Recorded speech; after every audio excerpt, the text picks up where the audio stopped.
कुंद कुंद महाराज को जब पढ़ते हैं तो एक अलग जोश जागता है। उनको पढ़ने के बाद ऐसी अमरता का अनुभव होता है जैसे हम कभी ना मरे हों और ना मरेंगे। अध्यात्म ऐसा ही है। अध्यात्म पढ़ने के बाद तो क्या जन्म और क्या मरण, क्या सुख क्या दुख, क्या सुख और दुख, क्या मुस्कान क्या आंसू, क्या कांटे और फूल। ऐसी शाश्वत शक्ति और सत्ता ज्ञान का विषय बन जाती है, तभी इतना आनंद आता है। और जब वो ध्यान का विषय बन जाए तो कितना आनंद आएगा। और ध्यान के बाद जब उपलब्धि बन जाए, 9 लब्धियां, उसका आनंद क्या होगा। अपने आप अध्यात्म पढ़ने के बाद अंदर से आवाज उठने लगती है, अब हम अमर भये न मरेंगे। अपने आप उठता है, ये उठाया नहीं जाता। ऐसा लगता है कि हम मरेंगे नहीं, हम अमर हैं। कौन कहता है हम मरते हैं? हम तो अमर भये। अब हम अमर भये न मरेंगे। अभी तक हम मरने की सोचते रहे, हम मरने से डरते रहे, हम मरने की नियत सत्ता में उलझते रहे। और अध्यात्म पढ़ने के बाद शब्द लगाया, महत्वपूर्ण शब्द है। हम अमर हैं ये नहीं कहा। पहले के पंडितों में बहुत कुछ आर्ष परंपरा झलकती थी। वे बड़े जिम्मेवार थे। वे सोचते थे कि हम जो कार्य कर रहे हैं वो हमारा कार्य नहीं है, हम महामुनिराजों का कार्य कर रहे हैं। पहले के पंडित लोग उपदेश देते थे, ये मान के नहीं कि पंडित हूं मैं, ये मान के कि ये गद्दी मुनि महाराजों की है, उनके अभाव में हम उनका प्रतिनिधित्व कर रहे हैं, प्रतिनिधित्व कर रहे हैं।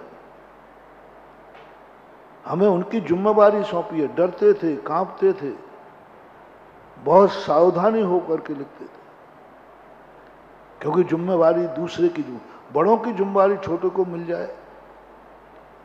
और आज के लोग कोई जिम्मेवार नहीं है। आज भी अध्यात्म भजन लिखे जाते हैं, हम त्रिकाली अमर हैं, कल भी अमर थे, आज भी अमर हैं, कल भी रहेंगे, ये लिखा जाता। और कल तक हम मरते आए, मरने का अनुभव होता है, होता रहा। कल तक हम मरने की पर्याय में जीते रहे। लेकिन देखो कितने अच्छे आर्ष परंपरा के पंडित कहलाते हैं।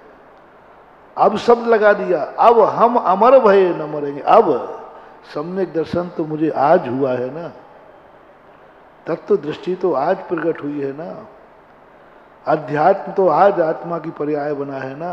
अब हम अमर भये न बने। अब शब्द पर मैंने बहुत ध्यान दिया। सीधा कह देते हम अमर हैं, अमर रहेंगे।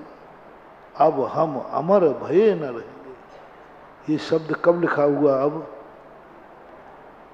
जब उनको प्रतीति में आया होगा कि जब से मैंने अध्यात्म पढ़ा है तब से मैं अमर हो गया। हर चीज में ही उन्होंने, किसी पंडित ने ये नहीं लिखा कि हम राग द्वेष से रहित हैं, हम राग द्वेष से रहित हैं, हमारी आत्मा त्रिकालिक शुद्ध है। पहले के पंडितों ने क्या लिखा? राग सहित जग में रुलो, मिलो शरागी, बीत राग भेंटो अबे। अबे पे जोड़ देना, अनादिकाल से नहीं था। देखो एक शब्द ने आर्ष परंपरा बना दी। मैं तो राग कुटेव, यानी राग द्वेष की सत्ता हमने स्वीकार कर ली। लेकिन अब कोई डर नहीं है, अब कोई डर नहीं है, क्योंकि मुझे वीतराग भगवान मिल गए। बीमार व्यक्ति तभी तक डरता है जब तक डॉक्टर नहीं मिलता। जैसे आप एम्बुलेंस में आते हो ना, तो रास्ते में दुख बार बार देखो, जिंदा है जिंदा है, और जैसे ही डॉक्टर की कस्टडी में पहुंच जाता है 50% सहायता मिल जाती है। अब कोई डर की बात नहीं है, अब मरीज कहाँ पहुंच गया, अस्पताल तक पहुंच गया, अब जो होगा सो दिखा। ऐसा ही जब सच्चा देव साथ गुरु मिल जाता है तब वो निश्चिंत होता है सब में दृष्टि। अब कोई डर नहीं है, अब मेरा राग कुटेव मिटेगा पक्का है, क्योंकि मुझे वीतरागी मिला। अब मैंने अध्यात्म पढ़ लिया है, अब हम अमर भये न मरेंगे। ऐसी अनुभूति अंदर से निकलती है, निकालना नहीं, निकलती है। अध्यात्म को थोड़ा सा भी कभी चिंतन में लाओ, जोर जागता है। कभी मच्छर वगैरह काटते ना तो बहुत तकलीफ होती है, बहुत दर्द होता है, सामयिक बढ़ जाती है। थोड़ा सा कुंद कुंद स्वामी की चॉकलेट आई नहीं, हिम्मत आ जाती, यूं बैठ जाता हूं। छिज्जदिवा भिज्जदिवा निज्जदिवा अहजाद विपल्यम जम्मा तम्मा गच्छदि तहा भी न परिग्रहो मज्ज। 1 मिनट को ऐसा जो जा, काय का मच्छर है, कुछ नहीं कर सकता, मैं बैठा हूं। इस विल पावर से मैं समझता हूं अध्यात्म सबसे अच्छी दवा है हार्ट अटैक से बचने की। अध्यात्म सबसे अच्छी दवा है जिनको घबराहट होती है। अध्यात्म सबसे अच्छी दशा है जिनका ब्रेन हेमरेज होता है। अध्यात्म सबसे अच्छी दवा है जिनका ब्लड प्रेशर हाई होता है। यदि वो सही मन लगा करके अध्यात्म पढ़ रहे, घबराहट हो ही नहीं सकती, घबराहट समाप्त हो जाएगी। क्योंकि अध्यात्म हमें वो विल पावर देता है, किससे घबरा रहा हो, कौन क्या मेरा बिगाड़ लेगा। मैं अविनाशी शाश्वत हूं, और अब तो मेरे पता चल गया कि मैं मरते ही नहीं हूं, मैं व्यर्थ में डर रहा था, दजी का सांप बना के डर रहा था, मैं मरता हूं, मैं मरते ही नहीं। एक ऐसी अनुभूति कभी आप करना, आध्यात्म की बातों में पुण्य और पाप, शुभ अशुभ कर्म में बहुत कुछ साहस आता है। इतना कष्ट होता है कि रोने का मन कर जाता है, लेकिन अध्यात्म आते ही उन्हीं कष्टों में चेहरे पर मुस्कान आ जाती है। कष्ट नहीं गया, कष्ट तो वही रहता है। तो ऐसी दशा को जब अपन पढ़ते हैं, और कल अपन ने एक आध्यात्मिक झलक देखी थी कि वह वस्तुतः उपादान कर जो हमारे हाथ में है वह बनो, वह करो जो हमारे हाथ में। क्रोध हमारे हाथ में नहीं है, क्षमा हमारे हाथ में है। क्रोध हमारे हाथ में नहीं है, क्रोध औदायिक भाव है, क्रोध औदायिक भाव है। क्रोध करने के लिए हमें कर्म का उदय चाहिए, क्रोध करने के लिए हमें सामने कोई नौकर्म चाहिए, लेकिन क्षमा भाव के लिए किसी कर्म की जरूरत नहीं, वो तो हमें खुद करना है। वो तो हमारी आत्मा की पर्याय है, हमें खुद करना है, उसमें कर्म भी बीच में नहीं आता। पाप करना है तो पाप तो कर्म का उदय चाहिए, बिना औदैक भाव है पाप, बिना कर्म के होगा ही नहीं। तुम लाख उपाय करो, कोई भी पाप तुम बिना कर्म के उदय के कर ही नहीं सकते। कोई भी राग द्वेष कर्म का उदय चाहिए, द्वेष करने को कर्म का उदय, राग करने को कर्म का उदय, पाप करने को कर्म का उदय, डांका डालने को कर्म का उदय, जुआ खेलने को कर्म का उदय, शराब पीने को कर्म का उदय।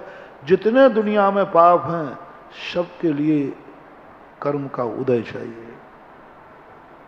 लेकिन इसके विपरीत जो भाव हैं वो स्वाधीन है। क्रोध करना पराधीन है, चोरी करना पराधीन है, क्योंकि चोरी दूसरे के यहाँ की जाएगी, पता नहीं वहाँ चौकीदार कैसा मिले, पराधीन है। लेकिन जो हमारे अधीन है वो तो हम करें, वो तो हम कर सकते। हिंसा पराधीन है, अहिंसा स्वाधीन है। अहिंसा स्वाधीन। पुरुषार्थ सिद्धोपाय में पूज्यवर अमृतचंद सूर्य महाराज ने हिंसा को पराधीन कह दिया। उन्होंने कहा ये हिंसा, तुम उस अहिंसा को अपनाओ जिसमें पराधीनता नहीं है, वो हमारी खुद की है। झूठ बोलना पराधीन है, सत्य बोलना स्वाधीन है। सारे पापों को देख लो, सब पराधीन है। तो जो हमारे हाथ में है वो तो हम कर नहीं रहे हैं, जो दूसरे के हाथ में है उसके टेंशन में आ रहे हैं। उसके लिए हम सोच रहे हैं कि ये हम कैसे करें कैसे करें। जो है वह अपने आप में करो। हम न सोचें कि हमें भगवान बनना है, हम सोचें हमें अरहंत बनना है, आप्त बनना है। हमें तीर्थंकर नहीं बनना, हमें भगवान नहीं बनना, हमें अरहंत बनना है। एक बहुत बार बड़ी विचित्र बात है कि अमृतचंद सूरी को जब हम पहले थोड़ा सा हम लिखते थे कि ये बात उनकी बोलना ठीक नहीं है। किसी को भी बोलते हैं भगवान आत्मा, संसारी प्राणी को न भगवान आत्मा बोल दिया, भगवान आत्मा बोल दिया। मैंने कहा ये शब्द, क्योंकि उस समय तब मैं नहीं जानता था शब्दों को। मैंने कहा भगवान तो अरहंत तो सिद्ध परमेष्टि को बोलते हैं, ये इनको क्यों भगवान बोल रहे? बड़े आदमियों की कोई बात हमें समझ में नहीं आती है तो मेरा नेचर है, मैं उसको कभी गलत नहीं कहता, लेकिन सही भी नहीं कहता, ये भी ध्यान रखना। उसको पेंडिंग में डाल देता हूं, कभी ना कभी समझ में आएगी। ये तो विश्वास है कि इनसे गलती तो नहीं हो सकती, क्योंकि महान है। ये बात जरूर है कि हमें समझ में लेट में आती है। अब समझ में आया, बहुत बड़ी बात। महानुभाव सारे जगत के लोग सुने, जो अपने आप को भगवान मान करके इतरा रहे हैं वो सुने। उन्होंने पूरे साहित्य में भगवान शब्द का उपयोग तो किया है, अरिहंत शब्द का उपयोग नहीं किया।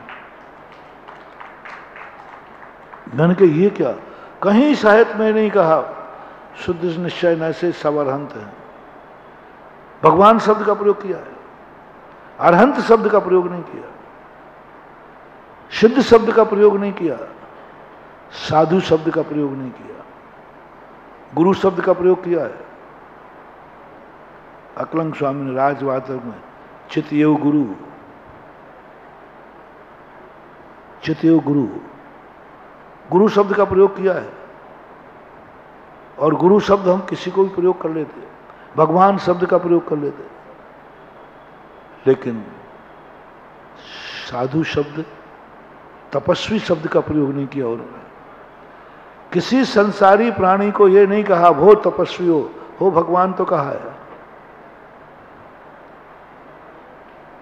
वो भगवान तो कहा, अरिहंत नहीं कहा, सिद्ध नहीं कहा। ये बहुत बड़ी बात है। भगवान शब्द है मात, भगवान शब्द का अर्थ है भाग्यवान। भग धातु से भगवान बनता है, पुण्यवान, भाग्यवान, क्योंकि ये जीव है। जीव अनंत शक्तियों का भंडार है, इसलिए भगवान तो हो सकता है, लेकिन वो अरहंत नहीं हो सकता, क्योंकि अरहंत तिजोरी को नहीं देखता, अरहंत वर्तमान की पर्याय को देखता है। भगवान नाम की कोई पर्याय नहीं है, अरहंत नाम की पर्याय है। भगवान तो एक पद है, भगवान तो एक नैमित्तिक शक्ति है। अरहंत किसी को नहीं कहा। पूरे हमने सब साथ में कहीं अरहंत कह देते तो फिर जरूर तकलीफ हो जाती। और हमें कल के प्रवचनों से ध्यान रख लेना, हमें भगवान नहीं अरिहंत बनना है। हमें भगवान नहीं आप्त बनना है। भगवान 18 दोषों से रहित होता है, ये जैनागम में नहीं लिखा। भगवान सर्वज्ञ होता है ये जैनागम में नहीं लिखा।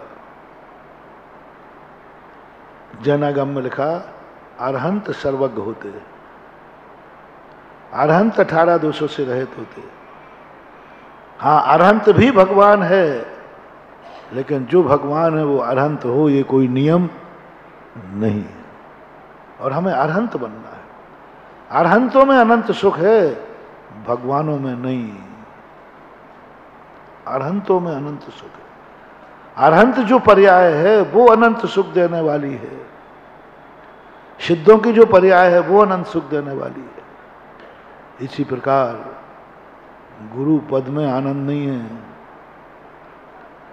गुरु पद में आनंद नहीं है, तपस्वी और साधु पद में आनंद है।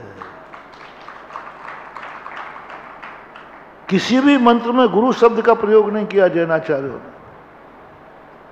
किसी भी मंत्र में, मैंने बहुत सारे मंत्र देखे, किसी भी मंत्र में गुरु शब्द का प्रयोग नहीं है।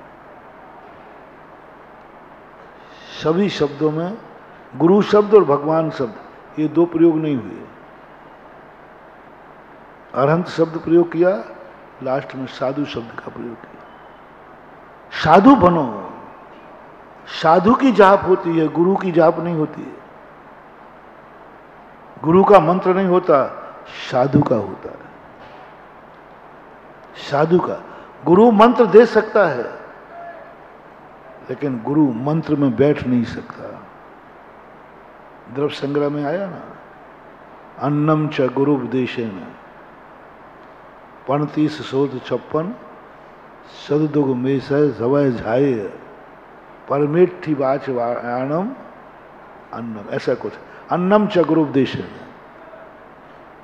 वहां देखो गुरु ने दिया है, लेकिन उसमें गुरु शब्द का प्रयोग नहीं है। आपके ध्यान में कहीं आ रहा हो तो मुझे शेयर करना कि गुरु शब्द का कौन सा मंत्र है। गुरु शब्द का, क्योंकि गुरु के कोई मूल गुण नहीं होते, गुरु की कोई परिभाषा नहीं होती। गुरु वह है जिसने मेरे ऊपर उपकार किए। वो कोई भी हो सकता है, कोई भी हो सकता है। उपकारी का नाम गुरु है, लेकिन साधु हर व्यक्ति नहीं हो सकता। जैन दर्शन में जहां साधु का मंत्र बनाया, गुरु का मंत्र नहीं, साधु का मंत्र बनाया, साधु के मूल गुण बनाए।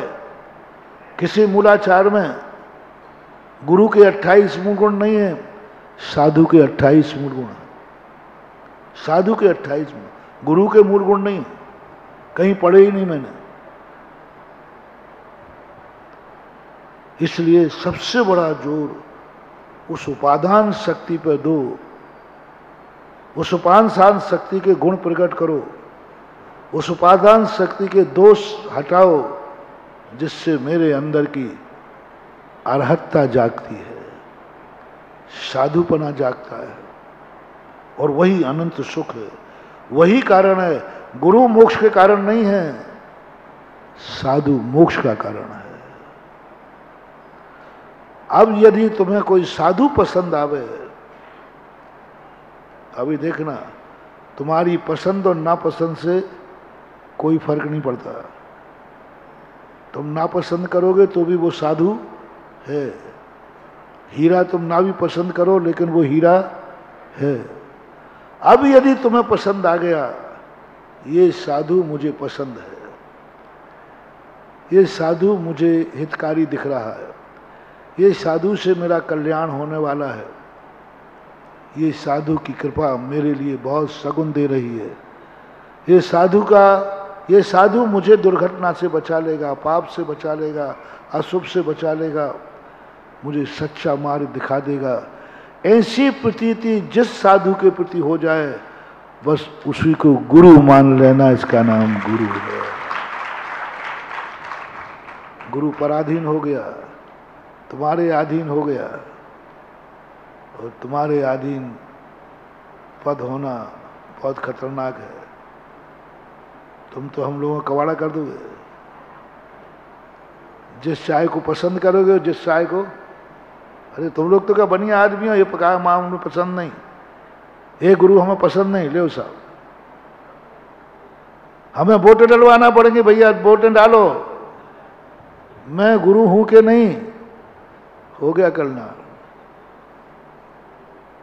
पर आगरा में यदि वोटें डलवाई जाएं कि जो आगरा में साधु आएगा वो गुरु है कि नहीं, वोटें डलेंगी, तो बोलो यहाँ कितने पार्टी हो जाएंगे।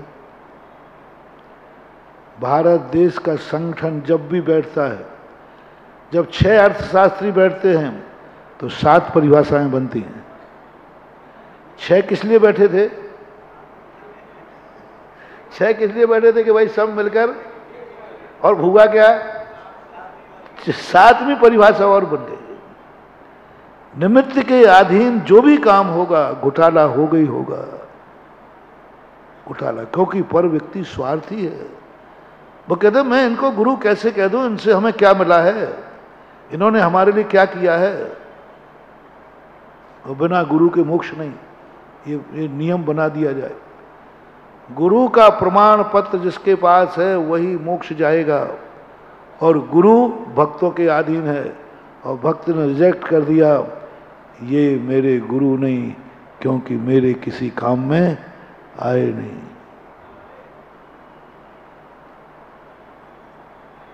अब फैल गुरु कहाँ जाएगा, क्योंकि उसको तो वोट ही नहीं मिली, कहाँ जाएगा। इससे समंत्रभद्र महाराज कहते हैं कि तुम्हें गुरु नहीं बनना, क्योंकि गुरु भक्त के अधीन है, तुम्हें साधु बनना है। इसमें वोटों की कोई जरूरत, कोई माने या ना माने, तुम साधु थे, साधु हो और साधु रहोगे। साधु तक किसी से खंडित नहीं होती, एक भी कोई मानने वाला नहीं है। कितने साधु हैं जंगलों में दीक्षा ली, किसी को पता ही नहीं कि वे साधु, तो भी साधु बनकर कल्याण कर गए। कितने अरहंत हैं जिनका पता ही नहीं, अंतकृत केवली हैं, एक अंतर्मुह तो केवल ज्ञान हुआ, मोक्ष लग गए, हमें नाम तक पता नहीं, क्योंकि वो स्वाधीन था। और वो स्वाधीनता को फिर दुनिया देखे, इनका काम इनके ऊपर छोड़ दो। तुम बोलो अपनी दृष्टि में तुम सच्चे साधु हो। तुम पूछो जिनवाणी माँ से, क्या मैं सच्चा साधु हूं? तुम पूछो दुनिया से, अरहंतों से, मैं साधु हूं? तो हर व्यक्ति कहेगा हाँ साधु तो हो, लेकिन तुम मेरे गुरु नहीं हो। यदि तुम मेरे से पूछो कि महाराज आपके गुरु कौन है, तो फट से मेरे मुंह से क्या निकलेगा? तो फिर महाराज जी ये संसार के सारे आचार्य, ये संसार के सारे साधु सब बेकार हैं क्या? सब बेकार हैं क्या? मैंने ये तो कहा ही नहीं। तो आपने स्पष्ट कर दिया, कहा नहीं लेकिन सब तो कर दिया। आपको कहना चाहिए जितने संसार में साधु हैं सब मेरे गुरु हैं। कैसे कह दूं? कैसे कह दूं? आवाज से मैंने संसार के समस्त गुरु महाराजों की, मामला गड़बड़ हो जाएगा, ध्यान रखना। गुरु एक होता है, साधु 3 कम 9 करोड़ होते हैं। गुरु एक होता है जो मेरा, मैंने कहा ना, गुरु वही है जिससे हमारा उपकार हुआ हो, हमारी आंखें खुली हो। ज्ञानांजन सलाकया चक्षुरुन्मीलितम येन तस्मै श्री गुरुवे नमः। हमारी ज्ञान रूपी अंजन को, हमारी आंखों को खोल दिया है, वो मेरा गुरु है। लेकिन साधु 3 कम 9 करोड़ है, जितने भी हैं सब साधु हैं। साधु की आराधना की जाती है। गुरु इष्ट होता है, साधु आराध्य होता है। गुरु इष्ट होता है, साधु आराध्य होता है। इष्ट गुरु वो कहते हैं जिससे हमारी सिद्धि होती हो, हमारा काम निपटता हो, हमारी समस्या का समाधान होता हो, जो हमारे काम आता हो, जो हमारे काम आवे। हमें ज्ञान नहीं था, हमें ज्ञान दिया वो गुरु है, वो हमारे काम आ गया ना। मेरे काम आ गया, मेरे दोष लगा था, मुझे प्रायश्चित देना है, किससे लूं? साधु से लूं कि गुरु से लूं? प्रायश्चित किससे लिया जाता है? गुरु से। स्पष्ट आगम में आए, साधु से प्रायश्चित नहीं, गुरु से प्रायश्चित लेना है, क्योंकि गुरु है वो मेरे प्रायश्चित देता है, मुझे ज्ञान देता है, मुझे मार्ग बताया, मुझे दीक्षा दी। जब भी मेरी समस्या जाती है तो कौन भी मेरी समस्या निपटाता है? 3-9 करोड़ साधु कि हमारा गुरु। आगरा हम 3-9 करोड़ के कहने पे आए हैं कि गुरु के कहने पे आए हैं? नहीं, हम 3-9 करोड़ मुनिराजों से अनुमति लेते तब आते। नहीं महाराज जी ये तो पक्षपात है, एक को गुरु मानना सबको। चलो नहीं मानते, तुम्हारी बात मान लेते। अब मुझे आगरा जाना है, या आगरा के लिए कहाँ चतुर्मास कहीं करना है, किससे पूछ के करूं? 3 करोड़ 9 करोड़ मुनिराजों से पूछता हूं, है? पूरी जिंदगी निकल जाए तो नहीं दे पाऊंगा। अब 3 करोड़ 9 करोड़ की कैसे अनुमति लूं? वे सब मेरे गुरु हैं, मैं कैसे अनुमति लूं? नहीं बन सकता महानुभाव। उन साधुओं में से किसी एक को गुरु चुनना ही पड़ेगा। जिसके जीवन में साधु नहीं है तो भी काम चल जाएगा, लेकिन जिसका कोई गुरु नहीं उसका जीवन शुरू नहीं। गुरु मानना पड़ेगा, क्योंकि हमारे पास बहुत कमियां हैं, असमर्थ हैं हम, अंधे हैं हम। कौन दिखाएगा हमें रास्ता? ये भी ध्यान रखना। जिसको तुम गुरु बनाओ, बनाने के पहले सोच लेना उसका भी कोई गुरु था कि नहीं, कि वो अनाथ था। हाँ, जिस चाहे को गुरु बना लेना नहीं। हाँ, जिसको गुरु बना रहे हो उसका भी गुरु था कि नहीं। आज तो तुम्हारे यहाँ बहुत कुछ भ्रष्टता आ गई। पहले शादी करने के लिए 8 साकें मिलाई जाती थी। 8 साकें। 8 साकें क्या कहलाती हैं? 4 इस पक्ष के, 4 कन्या के पक्ष के। कन्या है ना, माँ के पक्ष के। 4 का जो साकें मिलाई जाएंगी पिता के पक्ष के। पिताजी, दादाजी, उनके दादाजी, उनके दादा, पिताजी, यानी 4 बच्चे को मूल में रखो। बच्चे की पहली साख पिता। इसका पिता कौन है? इसका पिता कैसा है? इस पिता की शुद्धि क्या है? इस पिता की जिंदगी क्या है? इसका जन्म कैसे हुआ? ये किसके यहाँ जन्मा? इसका वंश क्या है?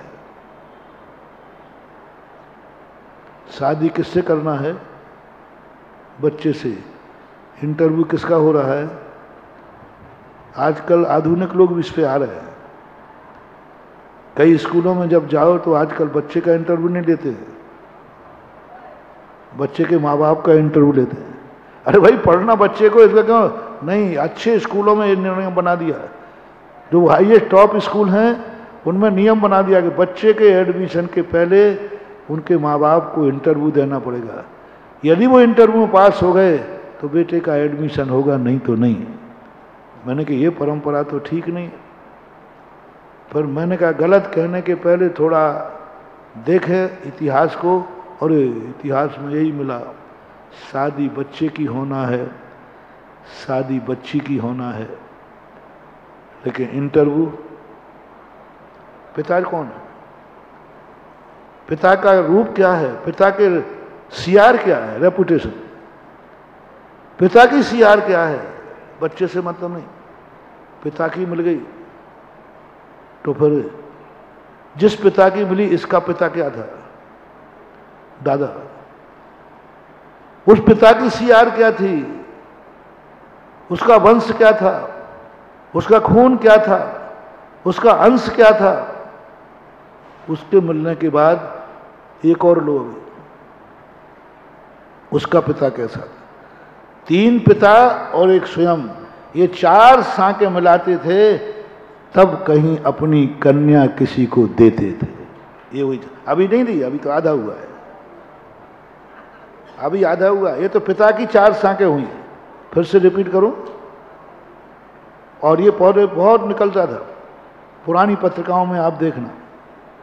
डॉक्टर चंपत राय ने इसके ऊपर एक केस लड़ा था, बैरिस्टर चंपत राय हुए, कि 8 सांकों को लेकर के विवाद हुआ था समाज में। कोई समाज ने 8 सांकें मिलाए बिना शादी कर ली थी, उसका समाज ने बहिष्कार किया था। फिर बाद में क्या हुआ वो अभी बाद में बताता। 8 सांकें मिलाए बिना शादी कर लेता था, समाज से बहिष्कार है। 4, पहला तो बच्चे का कैसा है, उसको पूरा जांचो। बच्चे के पिता कैसे हैं, पिता के पिता कैसे हैं, उसके पिता कैसे हैं, यानी 4 शुद्धि चाहिए। सीआर कैसी है इन चारों की। फिर 4 माता के, हाँ इसने जिसका दूध पिया है, ये तो खून की हुई 4 आंखें। ये 4 सांकें जो हैं खून की हुई। अब 4 सांकें दूध की चाहिए। खून और दूध दोनों ही से मिलकर तो शरीर बनता है। दूध की 4 सांकें, जो इसकी मां ने जन्म दिया है, वो मां किस कुल की है, किस जाति की है, वो कैसी है, उस मां की मां कैसी थी, और जो मां है उस मां की मां कैसी थी, यानी नानी की मां, पर नानी। यानी एक कन्या को अपने घर की बहू बनाना या कन्या को कहीं भेजना, मां की 4 पीढ़ी, पिता की 4 पीढ़ी जो शुद्ध होती थी, तब कहीं विवाह संबंध होता था। उस केस के बाद फैसला हुआ कि ये 8 सांकें ज्यादा होती, बहुत सारे बच्चे बच्चियां कुंवारे रह जाए मिलना कठिन है। फिर 4 सांकों पे आया फैसला। बैरिस्टर चंपत राय की अध्यक्षता में मीटिंग हुई उत्तर भारत में। पूज्यवर शांति सागर महाराज उस समय थे। 4 सांकों पर निर्णय हुआ।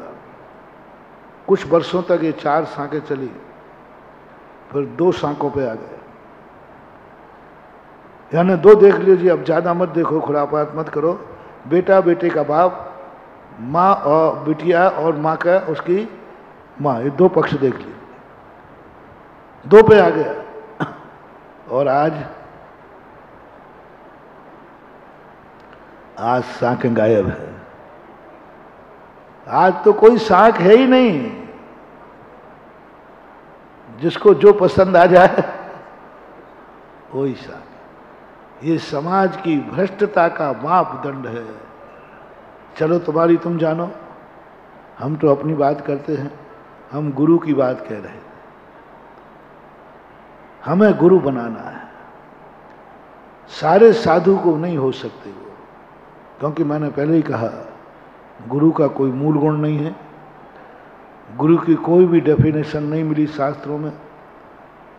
गुरु का कोई स्वरूप देखने में नहीं आया शास्त्रों में।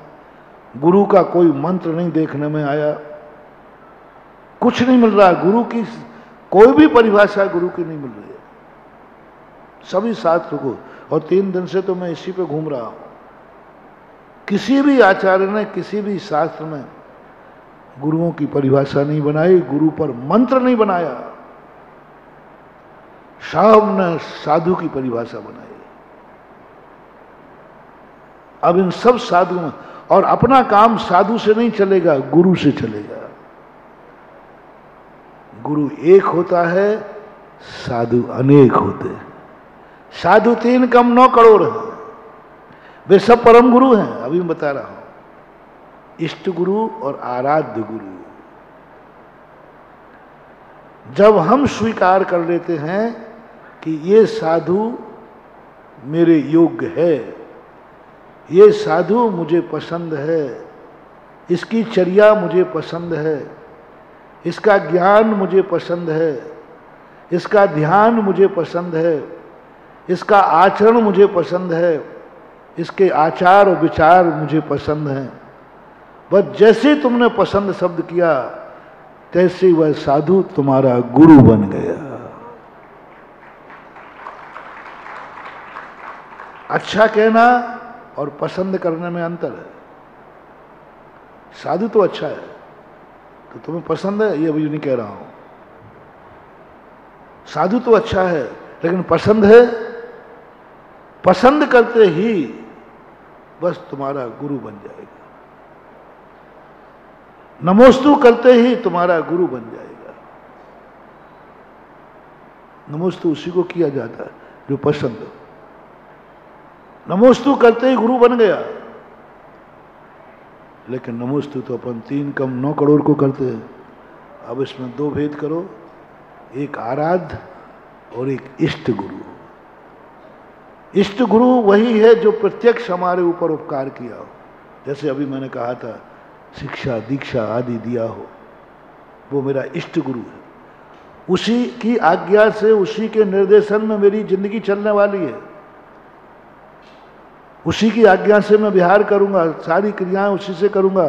3 कम 9 करोड़ महाराजों से मेरा काम सदने वाला नहीं है।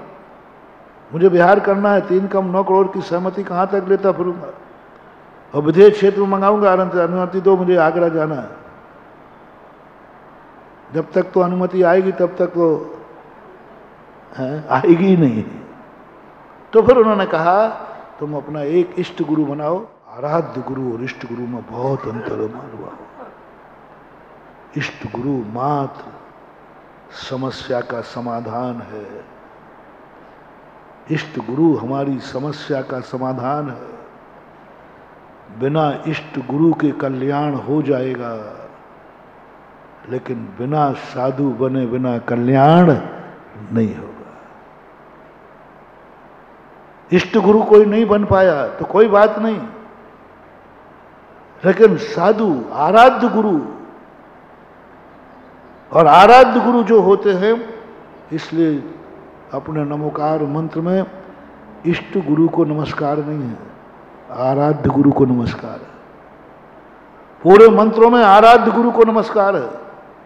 ये मेरे आराध्य। जब कोई सिद्धि करना हो, जब कोई शक्ति जागरण करना हो, जब आत्मा के वैभव को प्राप्त करना हो, तो आराध्य गुरु को जपना। नमो वरिहंताणम, नमो सिद्धाणम, नमो आयरियाणम, नमो वज्रयाणम, नमो लोये। और ये 4 ही मंगल हैं। इनमें और ज्यादा हो गया। ये तो हुआ हमारी आराध्य शक्तियों को जागृत करने के लिए। यदि सगुण करना है, सगुण करना है, तो मंगल पाठ में और गजब कह दिया। सर्वश्रेष्ठ चाहिए है तो और गजब कह दिया, और शरण प्राप्त करना है तो और गजब कर दिया। नमोकार मंत्र ने तो 5 पद रखे, क्योंकि ये 5 पद आराध्य पद है, आराधना के लिए पद हैं। इनसे हमें बहुत कुछ मिलता नहीं है। इनके माध्यम से हमारी शक्तियां जागृत होती हैं। ये कुछ नहीं देते, आशीर्वाद भी नहीं देंगे, प्रवचन भी नहीं देंगे, कुछ नहीं देंगे। मात्र इनका ध्यान करने से हमारी शक्तियां जाग जाती हैं। ये आराध्य गुरु दीपक के समान होते हैं कि इनकी संगति करने से वो दीपक हमें कुछ भी नहीं देगा, लेकिन हमारा बुझा हुआ दीपक जल जाता है। आराध्य कुछ नहीं देंगे, वो दीपक कुछ नहीं देगा। बात अपना दीपक ले जाइए, टच करेंगे, हमारा दीपक जल जाएगा। ये आराध्य गुरु। जब मैंने सोचा कि मंत्रों में किसी गुरु का नाम ना लेकर आराध्यों को नाम दे रहे हैं, आराधना जब भी तुम्हें करना है महानुभाव, पंच परमिष्टि की करना, किसी नाम की नहीं करना। इष्ट की सिद्धि ऋषभ देव के नाम से नहीं होगी, महावीर के नाम से नहीं होगी, अजितनाथ भगवान के नाम से नहीं होगी, अरहंत के नाम से होगी, ऋषभ देव के नाम से नहीं होगी। अभी बता रहा हूं ऋषभ देव के नाम से क्या होगा। यदि आपने कह दिया नमो विश्वाणम,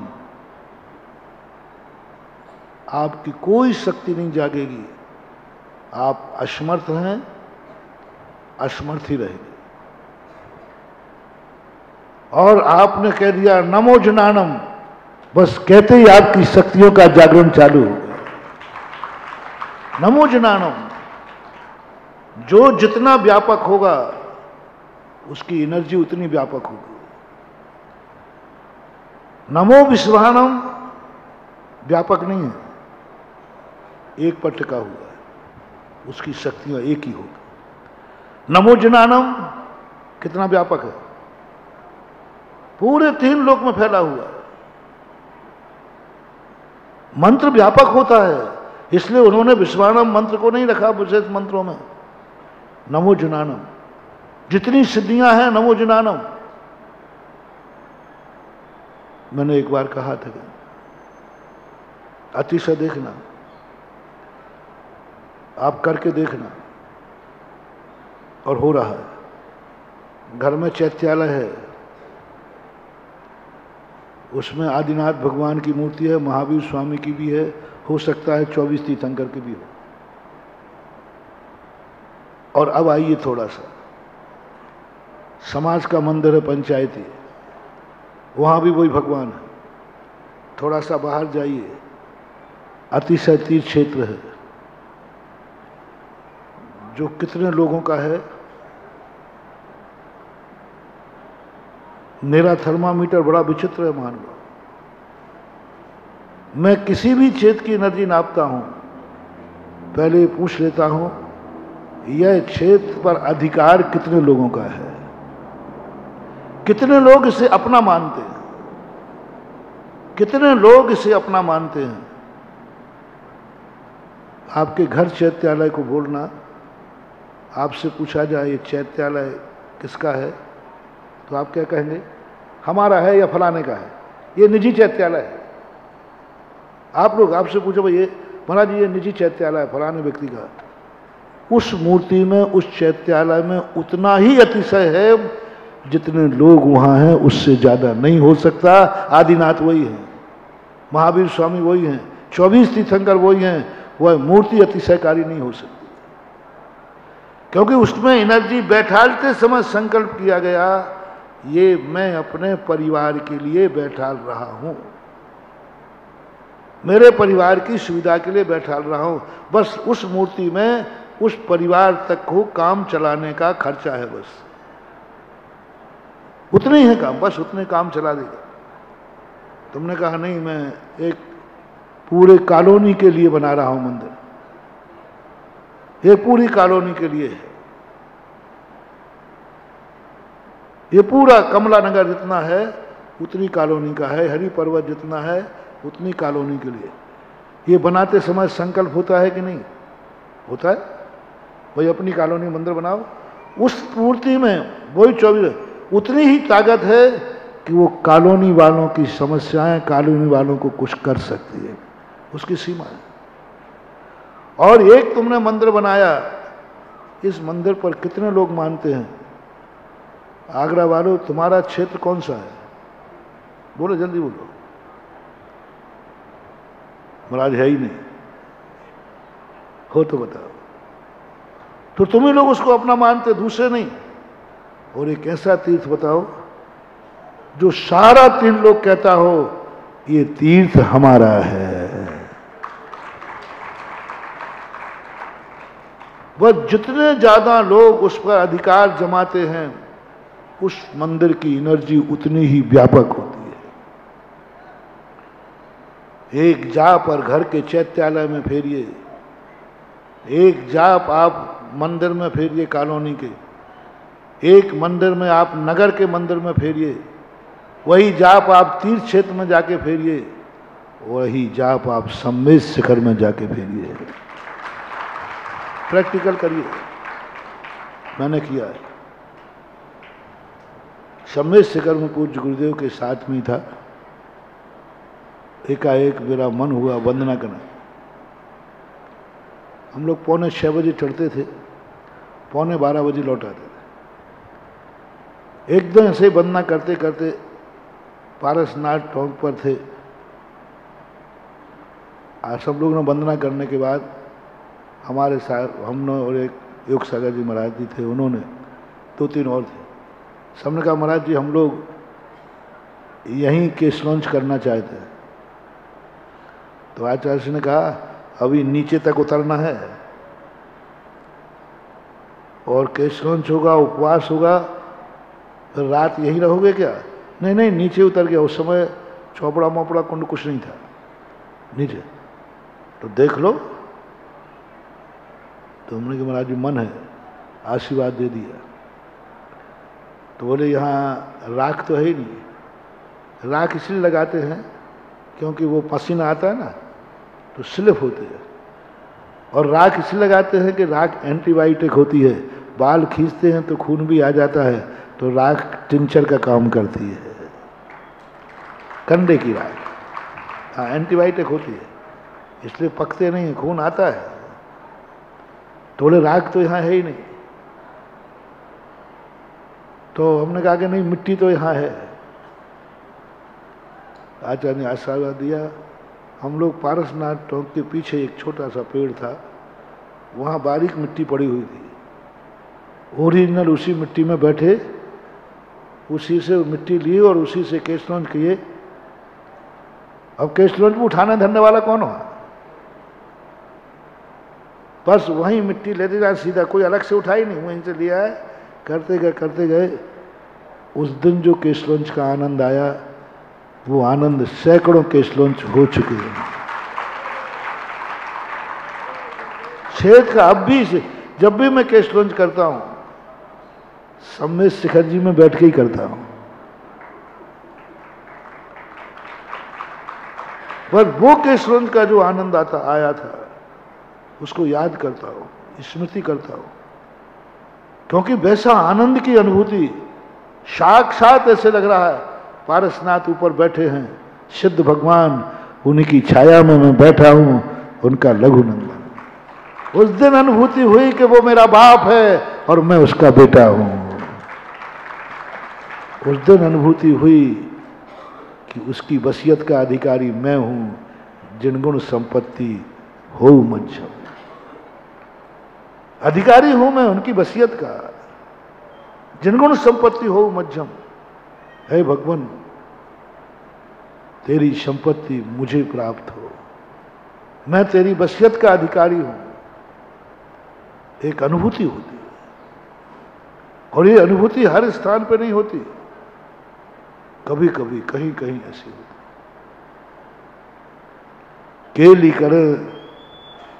केली करे सो मार्ग में, जिन माही जिनेश्वर के लघुनंदन। बनारसी दास की पंक्तियां हैं। केली करे सो मार्ग में, जग माही जिनेश्वर के लघुनंदन। कितनी बड़ी बात है। केली करते हैं शिव मार्ग में कौन?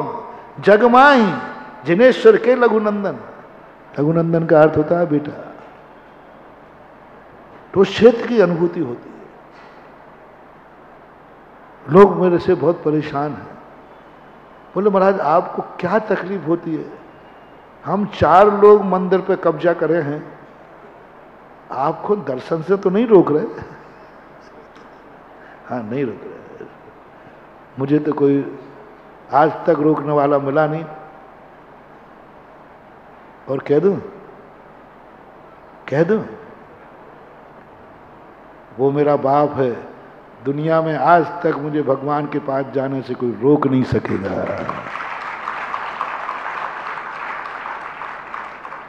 कोई रोक नहीं पाएगा, चिंता मत करना।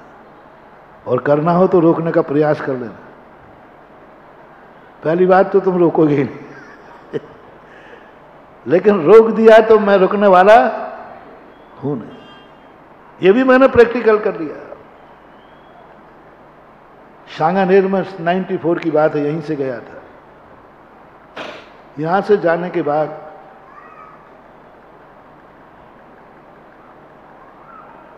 पूरी कहानी नहीं बता रहा हूं, सांगानेर सीधा पहुंचता, वहां चर्चा चली तो मैंने कहा ठीक है अपन दर्शन, महाराज जी देख लो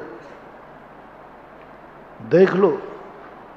वहां तक आज तक आचार्य गए हैं, मुनि महाराज कोई गए नहीं। और एक छुल्लक जी ने थोड़ा सा किया था तो वे अंधे हो गए थे, नाम भी बता दिया उन्होंने, गए थे उसके बाद उनको कुछ दिखा नहीं। और आप आचार्य नहीं हो? मैंने कहा ये तो पक्का है, मैं तो आचार्य नहीं। तो आप महाराज वहां जाने की मत सोचो, क्योंकि अभी तक जितने गए, उज्ज्वल शांति सागर, देश भूषण आदि महाराज सब आचार्य गए। और जिस ढंग से हमें डराया गया, एक धन्य कुमार पांड्या जी थे, मैं भी घबरा गया। मैंने कि भगवान, उन्होंने जिस ढंग से मेरे से कहा मैं भी डर गया। मैंने भगवान के सामने बैठ के कहा, भगवान आप मुझे इतने प्यारे नहीं हो कि मैं अपना मुनिपद दाव पर लगा दूं। आपसे ज्यादा प्यारा मुझे मुनिपद है, बैठे रहो, अंदर नहीं आना आपके पास। भगवान से भी ज्यादा प्यारा है मुझे अपना मुनिव्रत। मैंने भगवान से कहा मैं अपने मुनिव्रत को दाव पर नहीं लगाऊंगा, आपके दर्शन करने के लिए मैं मुनिव्रत पे दाव को लगाऊं? अरे आपका दर्शन नहीं होगा तो कुछ भी नहीं बिगड़ेगा, लेकिन हमारा मुनिव्रत चला जाएगा तो मेरा तो सब कुछ बिगड़ जाएगा। साधु को, त्यागी को, सम्यक दृष्टि को सबसे ज्यादा 3 लोक में सबसे ज्यादा मूल्यवान मानना चाहिए तो अपना व्रत, नियम, धर्म, भगवान से भी बड़ा। एक दिन मैंने कहा था, अभी कुछ दिन पहले, कि एक और भगवान महावीर का दर्शन होना है साक्षात। भगवान महावीर ने टाइम दिया, इतने बज के इतने सेकंड पर मैं तुझे दर्शन दूंगा। इट में भी पॉसिबल होना नहीं है, एक समझाने की भाषा। और उसी समय यहां सामने चींटी जा रही है, चींटियां हैं। हम पैरों से, यदि भगवान महावीर उसी समय आ गए, अब भगवान महावीर को देखता हूं तो चींटी जाती है। उन्होंने कहा चलते हुए दर्शन करना, मैं भी नहीं रुकूंगा, तुम भी मत रुकना, चलते हुए दर्शन करना। अब चींटी देखूं या महावीर को देखूं? जिंदगी में पहले बार किसी से खुश हुए महावीर, जिनके दर्शन के लिए सारा जगत तरसता है, और मुझे मौका मिल गया मुनि को, और उसी समय चींटी को देखना है। दोनों में से एक कर सकते हो, एक कर सकते। मिथ्या दृष्टि, 99% मिथ्या दृष्टि, भगवान को देखेंगे। अरे भगवान देखना, भगवान का दर्शन, साक्षात भगवान का दर्शन मिल रहा है, ओ भाग्य है मेरे। सम्यक दृष्टि कहेगा नहीं, भगवान छूटे तो छूट जाए, लेकिन मैं चींटी को देखूंगा। महानुभाव, चींटी और भगवान में कंपेयर करना, एक तुच्छ चींटी के लिए भगवान को छोड़ दिया, एक तुच्छ चींटी के लिए विकलत्र भगवान को छोड़ दिया। हाँ, जैन धर्म यही सा नाम धर्म है। जैन धर्म को भक्ति परम धर्म नहीं कहा, अहिंसा परम धर्म कहा। भक्ति को परम धर्म।